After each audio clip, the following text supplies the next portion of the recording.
Hello everyone. In previous lecture we were doing oxygen cycle and we also discussed about ozone layer, its importance and the basically you can say causes of its depletion you should know in today's life so that you can even think for your environment. So today we'll be dealing with carbon cycle. So what is all about carbon cycle? Again हम यही देखेंगे कि carbon atmosphere में किस तरीके में present है और वो नीचे किस किस तरीके से आती है और हम नीचे से एटमॉस्फेयर में कार्बन को कैसे वापस भेजते हैं, राइट. सो बेसिकली तुम देख सकते हो carbon dioxide, I will try explaining this from the flow chart. Carbon dioxide जो एटमॉस्फेयर में प्रेजेंट है, बहुत थोड़ी क्वांटिटी में प्रेजेंट होती है. वो नीचे आने के तरीके क्या हैं? यही कार्बन डाइऑक्साइड तुम्हारे बहुत सारे एनिमल्स यूज़ करते हैं अपने ऑर्गेनिक कंपाउंड्स को बनाने में और बहुत सारे प्लांट्स भी यूज़ करते हैं अपने ऑर्गेनिक कंपाउंड्स बनाने में. ठीक है, कार्बन डाइऑक्साइड यूज़ होती है. उसके बाद दूसरा, ये दो तरीके हो गए. और प्लांट्स में से हमने एरो एनिमल्स में क्यों निकाली है? क्योंकि plants they can be eaten by animals. अगर हर्बीवोरस ऑर्गेनिजम्स प्लांट्स को खाएंगे तो वो सारे के सारे ऑर्गेनिक कंपाउंड्स जो कार्बन को यूज किए हुए हैं, तो ये कार्बन कहाँ चली जाएगी? ये भी एनिमल्स में चली जाएगी. तो you can understand this flow, right. आगे क्या है? अगर यही एनिमल्स और प्लांट्स, कई बार क्या होता है, आपने फॉसिल फ्यूल्स के बारे में सुना होगा, प्लांट्स एंड एनिमल्स कई बार क्या होता है नीचे धरती में दब जाते हैं और due to high pressure and temperature conditions नीचे ही उनकी डिग्रेडेशन होती है, तो वो फॉसिल फ्यूल्स में कन्वर्ट हो जाते हैं. After dead and decaying organic matter in millions of years वो क्या बन जाते हैं? पेट्रोल बन जाता है, कोल बन जाता है. तो ये पेट्रोल और कोल क्या है? They are the fossil fuels जो कि decomposition of plants and animals after millions of years due to high temperature pressure, नीचे रॉक्स के नीचे क्या हो जाएगा? पेट्रोल एंड कोल जैसे फॉसिल फ्यूल्स फॉर्म हो जाएंगे. एंड पानी में बहुत सारे तुम्हारे ऐसे ऑर्गेनिजम्स होते हैं, सी में, समुद्र में, ओशंस में, जो तुम्हें शेल्स फॉर्म करते हैं. They form shells around themselves. जो शेल्स तो तुमने सी शोर पे बहुत ज़्यादा जगह पे देखा भी होता है, जो सेल्स बहुत लाइक फॉर डेकोरेशन पर्पसेस हैं, की रिंग्स में आते हैं, बहुत जगह पे शेल्स यूज़ होते हैं, डिफरेंट बहुत सुंदर होते हैं, like for craft etcetera they are used for decoration etcetera. तो वो शेल्स भी क्या होते हैं? कार्बोनेट्स के बने हुए होते हैं. ठीक है, carbonate is again it is chemical, you can say it's a polyatomic radical carbonate. So वो सारे इनऑर्गेनिक कार्बोनेट्स के जो शेल्स बने होते हैं वो कार्बन भी आगे फ्लो हो गया. देखना क्या है कि कार्बन कहाँ कहाँ फ्लो हो रहा है, कैसे कैसे. सो एटमॉस्फेयर में से इन दो तरीकों में से नीचे आ गया. अगर ये दोनों खत्म हो जाएंगे तो वापस हम कह सकते हैं कि ये सड़ के गल के मिलियंस ऑफ ईयर्स के बाद पेट्रोलियम में फॉर्म हो सकते हैं.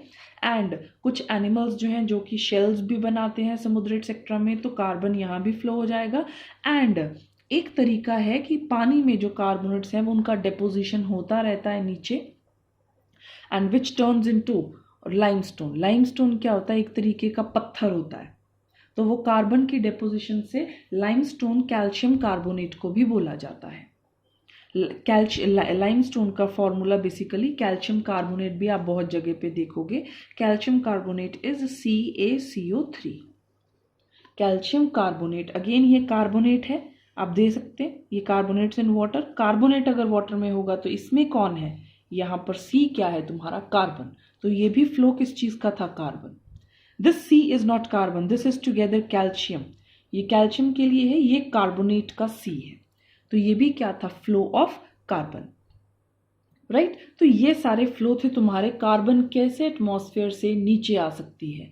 और एक तरीका हमारा एनिमल्स का, जो मैंने आपको रेस्पिरेशन की इक्वेशन में भी बताया था कि कैसे कार्बन हम रेस्पिरेशन के बाद जब एनर्जी मिल गई तो कार्बन डाइऑक्साइड और वाटर ये दोनों हम क्या करते हैं? कार्बन डाइऑक्साइड एटमॉस्फेयर में भेज देते हैं. ठीक है, एक मेथड और है that you can label yourself कि fossil fuels की burning की वजह से, right?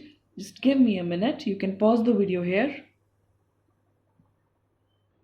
You can see I have labeled that point also कि पेट्रोलियम एंड कोल जैसे अगर फॉसिल फ्यूल्स को हम बर्निंग करेंगे उनका, तो बर्निंग ऑफ किसी इन चीज़ों को जब जलाया जाता है, कोल को, पेट्रोलियम को, लॉग्स ऑफ वुड को, यू कैन से, एंड मेनी अदर थिंग्स, तो इन फॉसिल फ्यूल्स को जब हम बर्न करते हैं तो जो धुआं है जिसकी वजह से हम बोलते हैं कि यार मत करो, ये अच्छा नहीं है, एयर पोल्यूशन कॉज होता है, तो वही जो है इनको बर्न करने से फिर कार्बन डाइऑक्साइड एटमॉस्फेयर में चली जाती है। सो देर आर टू वेज जिनसे कार्बन को हम ऊपर वापस भेजते हैं। कौन से प्रोसेसेस? एक तो रेस्पिरेशन, जब हम सांस बाहर छोड़ते हैं, और एक इन चीज़ों का बर्निंग प्रोसेस जो है उससे भी हम कार्बन क्या करते हैं, एटमॉस्फेयर में रिलीज करते हैं। और इन जो एरोज नीचे आ रहे हैं इनसे हम क्या कर रहे हैं, कार्बन डाइऑक्साइड को नीचे लेके आ रहे हैं। Right, you can pause the video, draw this flow chart first properly. You can pause the video here, draw the flow chart, then resume. You can see now carbon dioxide in atmosphere, it is utilized by the process of photosynthesis. photosynthesis के time पे carbon dioxide जो इतनी atmosphere में दी गई है वो utilise हो जाती है। इसी वजह से कहा जाता है कि ज़्यादा प्लांट्स और फॉरेस्ट्स होने चाहिए, क्योंकि जो हम कार्बन डाइऑक्साइड इतनी रिलीज कर रहे हैं एटमॉस्फेयर में, वो सारी की सारी कार्बन डाइऑक्साइड क्या हो जाएगी, यूटिलाइज हो जाएगी properly. Right, so carbon dioxide use हो गई प्लांट्स से, तुम्हारी एब्जॉर्ब हो गई कार्बन। सेकेंडली हम ये देखेंगे कि कार्बन डाइऑक्साइड किन दो प्रोसेसेस में हम वापस भेजते हैं कार्बन को। एक तो बर्निंग ऑफ फ्यूल्स, टेबल में फ्लो चार्ट में मार्क किया था, combustion process, that you can से भी किसी भी चीज़ को जलाने में, बर्निंग ऑफ फॉसिल फ्यूल्स कह लीजिए। इस प्रोसेस में एटमॉस्फेयर में कौन सी गैस रिलीज होती है, कार्बन डाइऑक्साइड। सेकेंड जो है रेस्पिरेशन प्रोसेस, ये मैंने रेस्पिरेशन की जब इक्वेशन लिखवाई थी, you can recall glucose plus oxygen.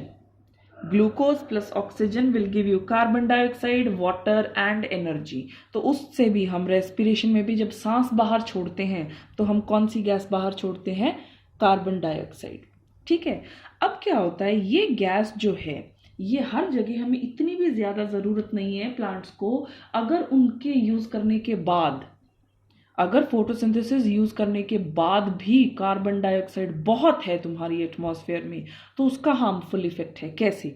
ये गैस जो है इसका अगर कंसेंट्रेशन, मतलब इसकी मात्रा जो है अगर एटमॉस्फेयर में बढ़ जाएगी, जब कार्बन डाइऑक्साइड हवा में एटमॉस्फेयर में बहुत ज़्यादा हो जाता है तो ये सोलर एनर्जी को, सन की रेज को ज़्यादा ट्रैप करता है, हीट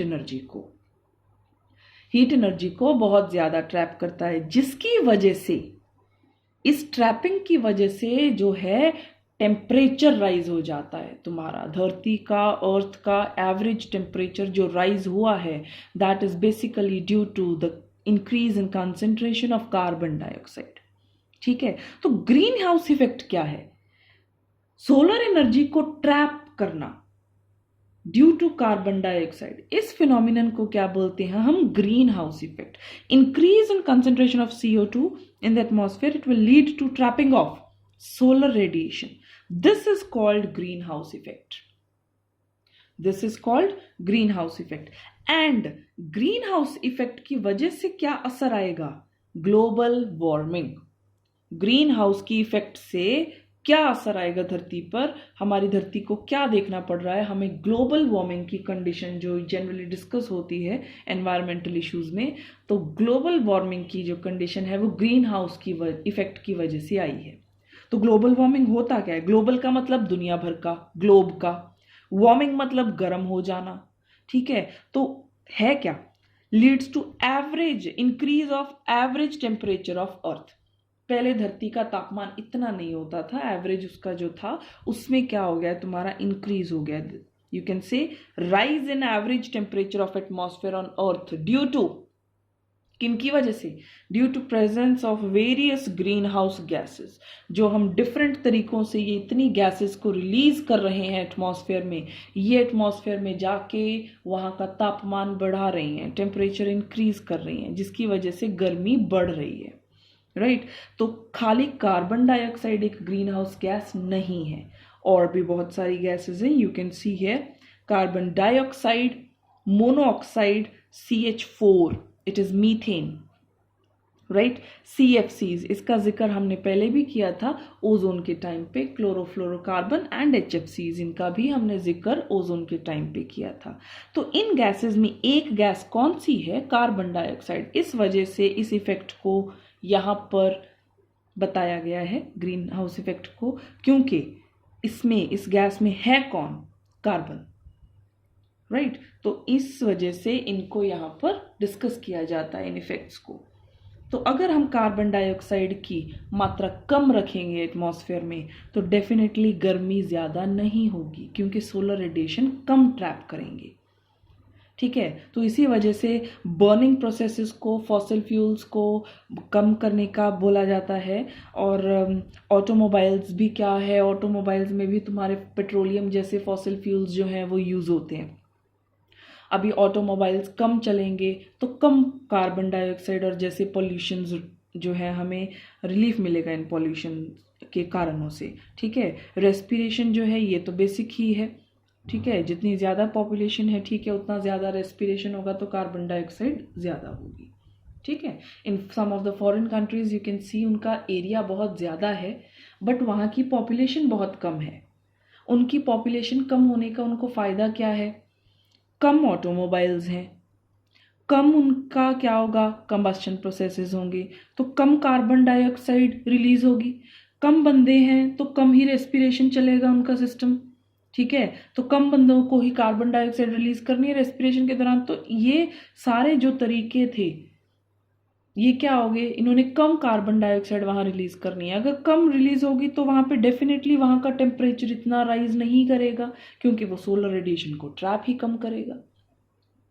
ठीक है. तो इन वजह से जो है तुम्हारा ग्रीन हाउस इफेक्ट होता है कार्बन डाइऑक्साइड की कंटेंट ज़्यादा होने की वजह से. You can pause the video, note down about the 2 points related to carbon cycle and your greenhouse effect. Again you get questions like define greenhouse effect, name some of the greenhouse gases, or in 1 mark आ जाता है कि what do you mean by global warming. So right, you can note down all these points. You can pause the video.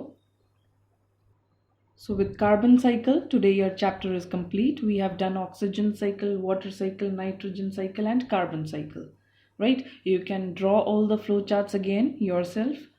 You can practice them so that you have a command over these flow charts. Keep revising, keep learning the subpoints. Till then, thank you. We'll meet in next session now. Thank you.